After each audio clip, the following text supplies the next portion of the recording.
Order! Order! You are an incorrigible delinquent at times. Behave yourself, man!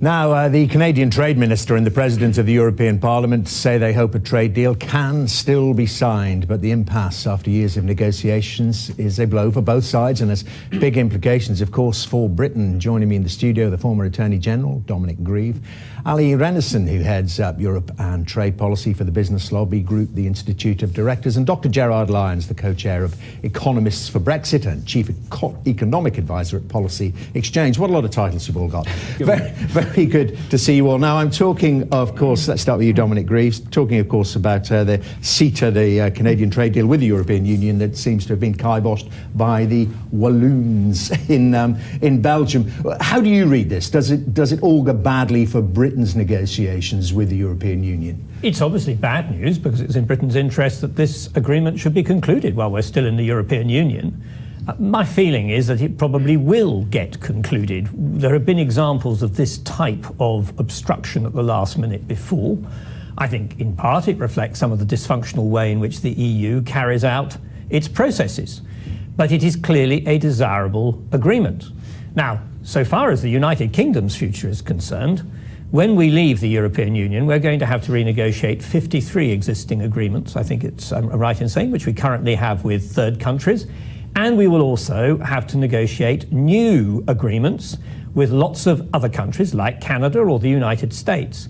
And I'm bound to say that I think that we will find them very complex and difficult to carry out because the world is getting more protectionist and there are greater difficulties in achieving free trade agreements and pursuing them. So I don't really see this as a sign really one way or the other as to how things will be for us if we leave. What this shows is that achieving these agreements is complex, and I wish that this particular one could be satisfactorily concluded. Okay, right, but I mean, taking that, Ali Renson, 53 agreements and others as yet undefined to be negotiated. I mean, it's a job for life. It's a job for generations, isn't it? I mean, it's impossible to achieve. It's certainly creating a lot of more work for the government to do, and there's a reason that we have several trade ministers touring the world with visiting those capitals where we have preferential access to markets through existing EU trade deals to make sure that if and when we need to renegotiate them, they're not going to sort of extract more demanding concessions from the UK.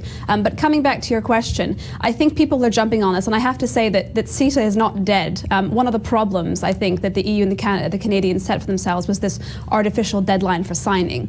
So it may take a couple more months. I think we will get there in the end. But coming back to your question about what implications will it have for the UK, I think we have to remember that this is a trade liberalisation agreement, which always runs into problems when people are protesting over mistaken ideas about what more sort of cheaper imports will do for their economy and their society. And what the UK agreement will be doing is potentially actually putting up barriers.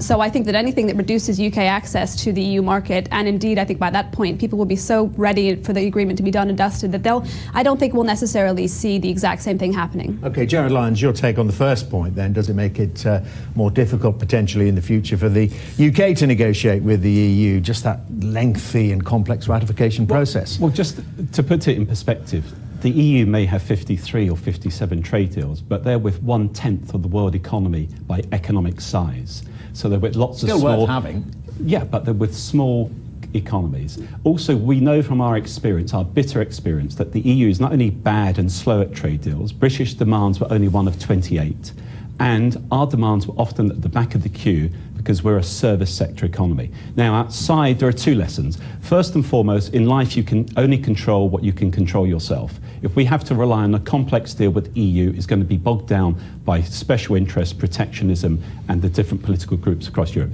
That's why, first and foremost, our fallback position has to be the ability to walk away. And we can do that if we decide to have free trade, we can control migration, control sovereignty, and have free trade under the WTO, cutting import tariffs to benefit UK consumers. Then, on top of that, in the full knowledge that we have the ability to walk away from a deal if they don't offer us a good deal, we can then seek specific arrangements in finance and in autos, two areas where the EU is keen to do deals with us. It's a compelling point, isn't it, Dominic Grieve, in that, we're in a lot of agreements that actually don't really suit the UK's economy. I have to say I don't share the optimism that's just been expressed. I think the process of renegotiating our relationship with the EU is going to be of immense complexity. It's going to take a vast amount of time. And I don't share the view that the World Trade Organization relationship will not cause massive economic problems for this country. You need something more than that. And then as for all the other trade agreements which we're going to want to negotiate with the rest of the world, I do acknowledge that if you're negotiating a trade agreement on your own, then there are fewer factors from your end that you have to feed in. But the idea that these trade agreements are easy is, I think, a fantasy. They are exceptionally difficult. And of course, what you don't then have is the clout of having a market of 500 million people, which is the attraction for doing a negotiation in the first place. I do think we have to remember that whether CETA is concluded or not, and I think it's very likely it will, what happens, this is being seen as a test run for the much bigger and much more contentious trade deal between the EU and the US. That may potentially be subject to failure going forward. I think we have to remember that whether CETA is concluded or not, the EU's reputation for being able to conclude trade agreements, I think, has now significantly reduced the influence of that clout to a certain extent.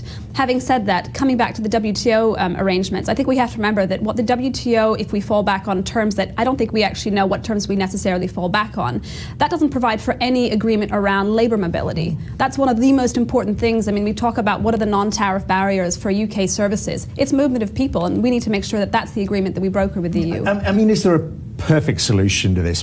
Presumably will never ever come about, Gerard Lyons, though, but within Brexit, if the UK maintains access to the single market and those agreements negotiated by the EU on behalf of the UK and can then negotiate additional agreements, is that possible? We need to knock on the head this whole idea that the single market is good for jobs and the economy. It's not a holy grail, we need to be focused on what's important for the UK economy and for UK jobs. The single market, let's not forget, has produced high rates of unemployment, particularly high rates of youth unemployment across the whole of Western Europe. It's produced the second slowest growth region. The only slower one is Antarctica. Let's get this in reality. It protects certain groups.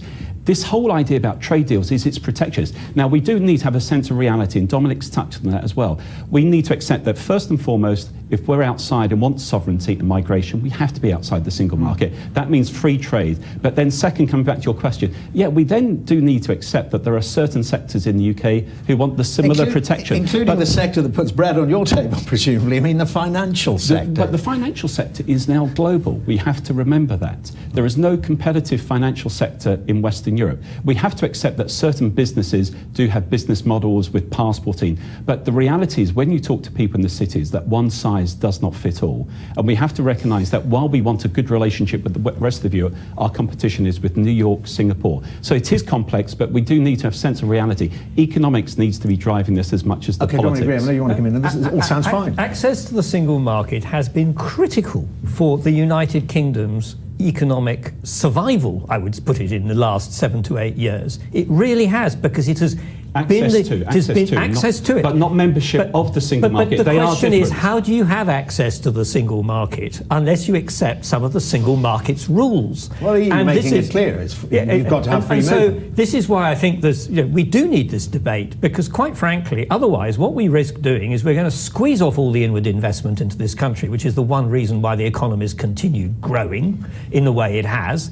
We will not be able to trade, and we will be greatly disadvantaged, and it'll affect everybody, particularly the most vulnerable and the poorest in our society. Just time for you to make a last point, Just quickly, I think business can deal with whatever terms that end up in the EU-UK agreement, assuming we get one. What's really important is we don't have a cliff edge scenario where all of a sudden we fall off and change to terms that we don't know overnight. So I think it's really important for the government as a confidence-boosting measure to say that they will aim to insist on transitional provisions so that business has time to prepare and adjust to the new agreement. And I agree with that. Okay, we got some agreement. Yeah. Very good to see you all. Thank you very much indeed.